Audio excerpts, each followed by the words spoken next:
You swear or affirm, tell the truth, the whole truth, nothing but the truth, so help you God? Okay. You signed this, you read it, and everything's accurate? Appointed the public defender. Thank you, Your Honor. We'll accept the appointment. At this time, Your Honor, I would like you to know we have discussed drug court and her options. She's absolutely interested in accepting drug court. I believe she's 18 years old with no priors whatsoever, and she wants drug court. What we'd ask Your Honor to readdress today is her bond status, nothing else.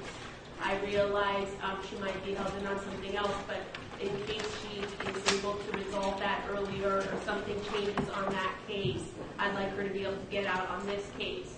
I would be requesting what we would standardly request, which is just pretrial release, alternate bond $5,000, and request that Your Honor grant that. I'm looking at 28 counts. Actually, Your Honor, I think all of those counts were already ROR'd except one. They were duplicitous. Okay.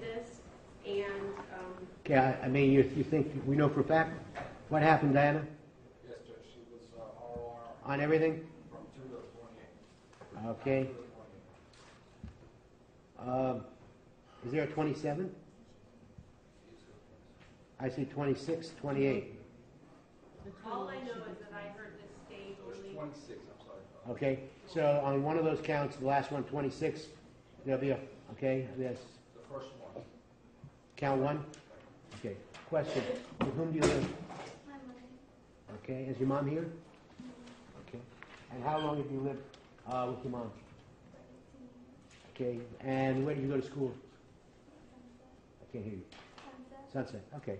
So you've been living here all your life? No. Okay. Excuse me? No, Only only 5 years. 5 years. 5 years. Okay. No problem. There'll be a bond of $5,000 as an alternate to pretrial release, subject to taking care of that contempt. Got it? Anything else? Now, do you want the program? You know about the program? Yes. Okay. What's your drug of choice? Xanax. Xanax. Okay. You've never been prescribed Xanax? Okay. Program is for you. You graduate. This case will be thrown out. You understand? Okay?